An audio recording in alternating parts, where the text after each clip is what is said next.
अस्सलाम वालेकुम, मैं हूं अब्दुल बासित और आप देख रहे हैं मेरा YouTube channel AB Khan chemistry.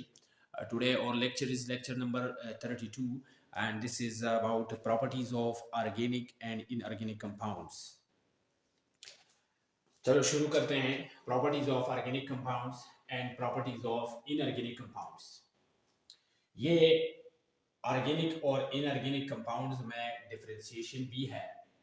अगर क्वेश्चन आता है तो भी इसी तरीके से आपने हल करना है, differentiate between organic and inorganic compounds. और अगर हम कंपैरिजन करते हैं ऑर्गेनिक कंपाउंड और इनऑर्गेनिक कंपाउंड्स में तो भी यही तरीका जो है वो फॉलो करेंगे। प्रॉपर्टीज ऑफ ऑर्गेनिक कंपाउंड्स में ऑर्गेनिक कंपाउंड्स ये प्रॉपर्टीज जो हैं ये एग्जिबिट करते हैं या ये प्रॉपर्टीज ऑर्गेनिक कंपाउंड्स में पाए जाते हैं। फर्स्ट वन प्रॉपर्टी ये है कि ऑर्गेनिक कंपाउंड्स जितनी भी हैं उनके मेल्टिंग पॉइंट जो है वो लो होंगे, कम ही होंगे। उनके बॉइलिंग पॉइंट्स जो है वो भी कम होंगे। लो सॉल्युबिलिटी इन वाटर, ये तीसरा प्रॉपर्टी है, लो सॉल्युबिलिटी इन वाटर। अब वाटर में ऑर्गेनिक कंपाउंड जो है ये characteristics of the organic compound में एक कैरेक्टरिस्टिक ऑर्गेनिक कंपाउंड का ये है, खसूसियत ये है कि ऑर्गेनिक कंपाउंड जितनी भी है वो नॉन पोलर है, उनमें पोलरिटी जो है वो नहीं पाई जाती है। ये नॉन पोलर होते हैं ऑर्गेनिक कंपाउंड्स। और सॉल्यूशंस में सॉल्यूशंस का एक फार्मूला है कि लाइक डिसॉल्व लाइक, वही कंपाउंड्स या वही सब्सटेंसेस जो है एक दूसरे में हल हो सकते हैं। जो कंपाउंड्स पोलर होते हैं या जो कंपाउंड्स एक ही प्रॉपर्टी को फॉलो करता है। मिसाल के तौर पर ऑर्गेनिक कंपाउंड जो है ये नॉन पोलर है तो ये नॉन पोलर सॉल्वेंट्स में ही डिसॉल्व होंगे। यहां पर वाटर जो है ये पोलर सॉल्वेंट है, पोलर सॉल्वेंट। और ऑर्गेनिक कंपाउंड जो है ये नॉन पोलर होते हैं तो वाटर में इनकी सॉल्युबिलिटी जो है ठीक है, ये बात ठीक है कि वाटर जो है ये यूनिवर्सल सॉल्वेंट है। लेकिन ऑर्गेनिक कंपाउंड्स में जो जब हम इसे डिसॉल्व करते हैं वाटर में तो ये तीन किस्म के सॉल्यूशंस हमें देते हैं। तीन किस्म के सॉल्यूशंस, उन सॉल्यूशंस की तरफ फिर जाएंगे। लेकिन water due to polar nature they can not या water can not dissolve organic compounds completely. बाज कंपाउंड्स ऐसे होंगे जो कि बाज ऑर्गेनिक कंपाउंड जो कि वाटर में जो है उनकी सॉल्युबिलिटी हाई होगी, लेकिन जनरली अगर हम बात करते हैं तो ऑर्गेनिक कंपाउंड जो है वो वाटर में डिसॉल्व कम होते हैं या उनकी सॉल्युबिलिटी वाटर में बहुत कम रहती है। और उसकी वजह ये है कि ऑर्गेनिक कंपाउंड्स नॉन पोलर होते हैं और वाटर जो है ये पोलर होता है। इन दोनों का आपस में जो करैक्टर पाया जाता है वो करैक्टर सेम नहीं है। अगर करैक्टर सेम नहीं है इनकी या करैक्टरिस्टिक सेम नहीं है तो इनके फिर जो सॉल्युबिलिटी है वो कम होगी। High solubility in non polar solvents, यहां पर अब लाइक डिसॉल्व लाइक वाला फार्मूला जो है वो चलता है, क्योंकि ऑर्गेनिक कंपाउंड जो है वो भी नॉन पोलर होते हैं और यहां पर हम जो सॉल्वेंट्स लेते हैं वो भी नॉन पोलर होते हैं। तो ये जो नॉन पोलर सॉल्यूट्स होते हैं ये नॉन पोलर सॉल्वेंट्स में कंप्लीटली सॉल्युबल होते हैं। तो ऑर्गेनिक कंपाउंड जितनी भी ऑर्गेनिक कंपाउंड्स है वो नॉन पोलर सॉल्वेंट्स में डिसॉल्व होंगे और पोलर सॉल्वेंट्स में उनकी सॉल्युबिलिटी जो है वो कम हो रही है। अच्छा जी, इसके बाद फिफ्थ वन है फ्लेमेबल। ऑर्गेनिक कंपाउंड जो है ये फ्लेम के लिए या एज अ फ्यूल हम इस्तेमाल करते हैं। ऑर्गेनिक कंपाउंड जितनी भी ऑर्गेनिक कंपाउंड्स हैं उनको हम फ्यूल के तौर पर या एज अ फ्यूल हम इस्तेमाल करते हैं। और ये इसकी खसूसियत है, क्यों इस्तेमाल करते हैं, क्योंकि ऑर्गेनिक कंपाउंड जो है वो फ्लेमेबल होते हैं। इसके बाद सॉल्यूशंस आर नॉन कंडक्टर। अच्छा जी, अब सॉल्यूशंस की तरफ जाएंगे कि सॉल्यूशंस कंडक्टेंस कब शो करेगा और कब जो है कंडक्टेंस शो नहीं करता। सॉल्यूशन, ये बात आपने याद रखना है कि सॉल्यूशंस कंडक्टेंस तब शो करता है जब इसमें चार्जेस पाए जाते हैं। अब यहां पर पहले ही मैंने बात की कि ऑर्गेनिक कंपाउंड्स नॉन पोलर होते हैं। जब भी हम इसे किसी सॉल्वेंट में डिसॉल्व करना चाहते हैं तो ये चार्जेस प्रोड्यूस नहीं करता है या उनमें पोलरिटी नहीं पाई जाती है या उनमें चार्जेस जो है वो नहीं होते हैं। अगर चार्जेस नहीं होते हैं या जो हमारे पास कंडक्टेंस के लिए पार्टिकल्स चाहिए वो पार्टिकल्स होने में मौजूद नहीं है, या चार्जेस प्रोड्यूस नहीं करता है, अगर चार्जेस प्रोड्यूस नहीं करता है सॉल्यूशन फॉर्म में या मोल्टन फॉर्म में, तो तब उनकी सॉल्यूशन जो है वो नॉन कंडक्टर ही रहेगी। इनके जितनी भी सॉल्यूशन है वो कंडक्टेंस शो नहीं करता है, नॉन कंडक्टर रहते हैं। Exhibit isomerism. आइसोमेरिज्म जो है ये ऑर्गेनिक कंपाउंड्स के लिए एक स्पेसिफिक प्रॉपर्टी है कि जितनी भी ऑर्गेनिक कंपाउंड्स है तकरीबन 90% ये आइसोमेरिज्म शो करता है।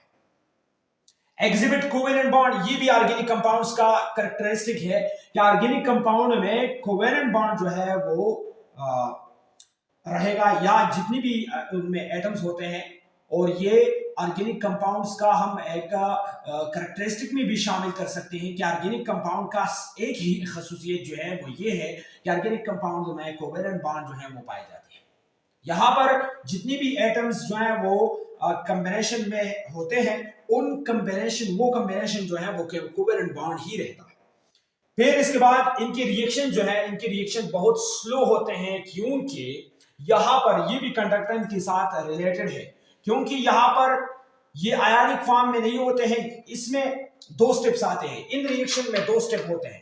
फर्स्ट, मिसाल के तौर पर ए ऑर्गेनिक कंपाउंड है और बी भी ऑर्गेनिक कंपाउंड है, और ये दोनों जो है कॉम्बिनेशन करता है या रिएक्शन करता है। ये ए जो है सबसे पहले हमें क्या करना पड़ेगा, इस ए को सेपरेट करना पड़ेगा कि ये ए जो है ये ब्रेक हो जाए, और फिर ये ए जो है ये बी के साथ मिक्स हो जाएगा या रिएक्ट तब करेगा जब ये ए जो है ये सेपरेट होता है। मिसाल के तौर पर एक मिसाल मैं लेता हूं कि यहां पर ए जो है, ए इसमें 2-3 पार्टिकल्स और शामिल है, या ये एक मॉलिक्यूल है, ऑर्गेनिक कंपाउंड है, ये भी ऑर्गेनिक कंपाउंड है। फर्स्ट ये दोनों क्या करेंगे, फर्स्ट इन दोनों में ब्रेकिंग आएगा, ब्रेकिंग सेपरेशन करेगा, सेपरेशन, और उसके बाद दोनों जो है वो कंबाइन होंगे। मतलब जब ये दोनों ए और बी जो है ये रिएक्शन करता है, तो इसकी रिएक्शन के लिए सबसे पहला स्टेप जो है वो ब्रेकिंग होता है, कि ये दोनों सबसे पहले आपस में नहीं, सबसे पहले सेपरेटली अलग, ए जो है ये अलग सेपरेट होगा, बी अलग सेपरेट होगा। इन बॉन्डिंग्स, इनकी जो बॉन्डिंग्स है, मिसाल के तौर पर कार्बन में पहले से बॉन्ड मौजूद है, सबसे पहले ये बॉन्ड ब्रेक करना पड़ेगा, और इसके बाद ये कार्बन जो है ये और एटम के साथ कॉम्बिनेशन करेगा। ठीक है जी, तो इनमें दो स्टेप्स होते हैं, और यही वजह है कि रिएक्शंस जो है, और इसमें सबसे जो स्लो स्टेप होता है, स्लो स्टेप, वो ब्रेकिंग ऑफ बॉन्ड्स होते हैं। यही वजह है कि इनकी जितनी भी रिएक्शन जो है वो स्लो होते हैं, यानी मतलब रिएक्शन जो है, रिएक्शन का टाइम बहुत ज्यादा होता है। अच्छा जी, इसकी कंपैरिजन मैं इनऑर्गेनिक कंपाउंड से करता हूं, प्रॉपर्टीज ऑफ इनऑर्गेनिक कंपाउंड्स या comparison of organic compound versus inorganic compounds. यहां पर इनके मेल्टिंग पॉइंट बहुत ज्यादा हाई होता है, क्योंकि इनमें जो अट्रैक्शन फोर्सेस पाए जाते हैं वो बहुत स्ट्रांग होते हैं। हाई बॉइलिंग पॉइंट, ये भी इंटरमॉलिक्यूलर फोर्सेस या इंट्रामॉलिक्यूलर फोर्सेस पे डिपेंड करता है। यहां पर इनकी जो फोर्सेस है, अट्रैक्टिव फोर्सेस, वो बहुत ज्यादा होते हैं, तो बॉइलिंग पॉइंट के लिए भी जो भी चीज होता है उनको जब हम बॉयल करते हैं, इनऑर्गेनिक कंपाउंड को बॉयल करता है कोई भी, उस ऑर्गेनिक कंपाउंड के लिए जो एनर्जी, हीट एनर्जी रिक्वायर्ड होगा वो बहुत ज्यादा रिक्वायर्ड होगा, या बहुत ज्यादा हीट एनर्जी जो है वो हमें देना पड़ेगा। हाई सॉल्युबिलिटी, अब ये जो है यहां पर सॉल्युबिलिटी जो है वाटर में इसका हाई है। इनऑर्गेनिक कंपाउंड्स जितनी भी है उनकी सॉल्युबिलिटी जो है वाटर में बहुत ज्यादा हाई होता है, क्योंकि इनऑर्गेनिक कंपाउंड्स पोलर होते हैं और वाटर भी पोलर होता है। तो यहां पर ये दोनों कैरेक्टर जो है, ये दोनों पोलर, इनऑर्गेनिक कंपाउंड्स भी पोलर है और वाटर भी पोलर है, तो इसका जो सॉल्युबिलिटी है या सॉल्यूशन बनता है वो कंप्लीट सॉल्यूशन बनेगा, यानी मतलब मेसेबल सॉल्यूशन यहां पर बनेगा। Low solubility in non polar solvents, अब यहां पर लाइक डिसॉल्व लाइक वाला फार्मूला फिर आए, लो सॉल्युबिलिटी, इसको अप्लाई करें, low solubility in non polar solvents. अब नॉन पोलर सॉल्वेंट है, नेचर जो है वो चेंज हो गया, और यहां पर इसका नेचर जो है वो वही का वही रह गया, पोलर, ये पोलर नेचर वाले होते हैं इनऑर्गेनिक कंपाउंड्स, और अगर इनको हम नॉन पोलर सॉल्वेंट में डिसॉल्व करना चाहते हैं तो इनकी सॉल्युबिलिटी बहुत कम रहेगी। नॉन फ्लेमेबल, इनको हम एज अ फ्यूल इस्तेमाल नहीं कर सकते हैं कि उनके इस इनऑर्गेनिक कंपाउंड्स में वो खसूसियत या वो प्रॉपर्टी नहीं पाई जाती है जो फ्यूल के लिए लाजमी होता है। नॉन फ्लेमेबल रहते हैं। सोल्यूशन जो है वो कंडक्टेंस शो करता है। अब क्यों कंडक्टेंस शो करता है? इसीलिए मिसाल के तौर पर NaCl है, सोडियम क्लोराइड है, और इसको मैं वाटर में डिसॉल्व करता हूं, ठीक है जी, तो ये इससे बनेगा Na+ और साथ में Cl- बनेगा। ये आयंस बनेंगे, ये चार्जेस हैं, ये चार्जेस मौजूद है। यानी मतलब जब ये मोल्टन स्टेट में इनऑर्गेनिक कंपाउंड है और हम इससे सोल्यूशन बनाते हैं या इसको हम पोलर सॉल्वेंट में डिसॉल्व करते हैं तो ये आयंस में तब्दील होंगे, आयंस प्रोड्यूस करेंगे। अगर आयंस प्रोड्यूस करते हैं तो आयंस की वजह से एक चीज जो है वो कंडक्टेंस शो करता है। यहां पर ये इनऑर्गेनिक कंपाउंड की जितनी भी सॉल्यूशन है वो कंडक्टेंस शो करेंगे, कंडक्टेंस हो, यानी मतलब solutions of ionic compounds will shows conductance और will be conductors. Exhibit ionic bond, यहां पर आयनिक बॉन्ड की खसूसियत, इनऑर्गेनिक कंपाउंड की खसूसियत ये है कि यहां पर आयनिक बॉन्डिंग जो है ये रहेगा कंपाउंड्स में। आइसोमर्स आर लिमिटेड, ये आइसोमेरिज्म ऑर्गेनिक कंपाउंड्स के लिए एक स्पेसिफिक प्रॉपर्टी है और यहां पर इनऑर्गेनिक कंपाउंड जो है ये आइसोमेरिज्म शो नहीं करता है। ओनली फ्यू, क्योंकि ट्रांजिशन एलिमेंट्स जितनी भी हैं, ट्रांजिशन एलिमेंट्स ये ट्रांजिशन एलिमेंट्स बाज ऐसे ट्रांजिशन एलिमेंट्स है जो कि वो आइसोमेरिज्म शो करता है, और बहुत सारे उसके ट्रांजिशन एलिमेंट्स के अलावा जितने भी कंपाउंड्स है वो आइसोमेरिज्म शो नहीं करता है। तो ये इसकी मतलब खसूसियत नहीं है। इनऑर्गेनिक कंपाउंड का खसूसियत ये है कि ये आइसोमेरिज्म शो नहीं करेगा। अगर शो करता है तो सिर्फ ट्रांजिशन एलिमेंट्स वाले compounds. Reactions are very fast. अब ये रिएक्शन जो है क्यों फास्ट है? क्योंकि पहला वाला तरीका ऑर्गेनिक कंपाउंड के रिएक्शन में 2 स्टेप्स होते हैं और यहां पर सिंपल एक ही स्टेप होता है। यहां पर सिर्फ कॉम्बिनेशन होता है, वहां पर सेपरेशन सबसे पहले होता है। ऑर्गेनिक कंपाउंड्स में सबसे पहले कंपाउंड जो है वो सेपरेशन मतलब करेगा। सेपरेशन वाला स्टेप जो है वो ऑर्गेनिक कंपाउंड्स में होता है। पहले सेपरेशन होता है और बॉन्डिंग या ब्रेकिंग ऑफ बॉन्डिंग होता है और pair formation of bond, new bonds होते हैं।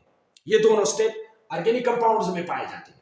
यानी मतलब ये वाले रिएक्शन जो है ऑर्गेनिक कंपाउंड्स वाले रिएक्शन, इनमें सबसे पहले ब्रेकिंग ऑफ बॉन्ड्स वाला स्टेप होगा और फिर इसके बाद जो है न्यू बॉन्ड्स फॉर्मेशन, ये वाला स्टेप होगा। यहां पर जो है, यहां पर ब्रेकिंग ऑफ बॉन्ड्स नहीं है या सेपरेशन नहीं है, सिर्फ कॉम्बिनेशन है, क्योंकि ऑलरेडी जब हम इसे सॉल्यूशन में फॉर्म में लाते हैं इनऑर्गेनिक कंपाउंड्स को या इनको डिसॉल्व करते हैं तो ये डायरेक्टली सेपरेट हो जाते हैं, और जब डायरेक्ट सेपरेट होते हैं तो एक जो पहला स्टेप है ब्रेकिंग ऑफ बॉन्ड्स वो तो खत्म हो गया। सिर्फ और सिर्फ एक ही स्टेप रहता है, और आयंस जो है ये बहुत मतलब रिएक्टिव स्पीशीज होते हैं। आयंस जो है ये रिएक्टिव स्पीशीज होते हैं, ये डायरेक्ट रिएक्शन करता है। अब ये ऑलरेडी आयनिक फॉर्म में मौजूद है, इनके लिए सिर्फ एक ही स्टेप बाकी है, वो है फॉर्मेशन ऑफ न्यू बॉन्ड्स, और डायरेक्ट ये रिएक्शन करता है क्योंकि ये आयंस में होते हैं, और जब आयंस में होते हैं तो आयंस खुद रिएक्टिव स्पीशीज कंसिडर किए जाते हैं। इसी वजह से इनकी रिएक्शन जो है वो फास्ट रहते हैं। तो ये इनऑर्गेनिक और ऑर्गेनिक कंपाउंड्स के प्रॉपर्टीज से आप इनको कंपैरिजन भी कह सकते हैं। ये कंपैरिजन भी है ऑर्गेनिक कंपाउंड्स और इनऑर्गेनिक कंपाउंड्स में, और साथ में अगर प्रॉपर्टीज प्रॉपर्टीज भी है ऑर्गेनिक कंपाउंड्स की, ये प्रॉपर्टीज है, इनऑर्गेनिक कंपाउंड्स की ये प्रॉपर्टीज है। अच्छा जी, ये था हमारा आज का topic. Thank you so much and best of luck till the next lecture.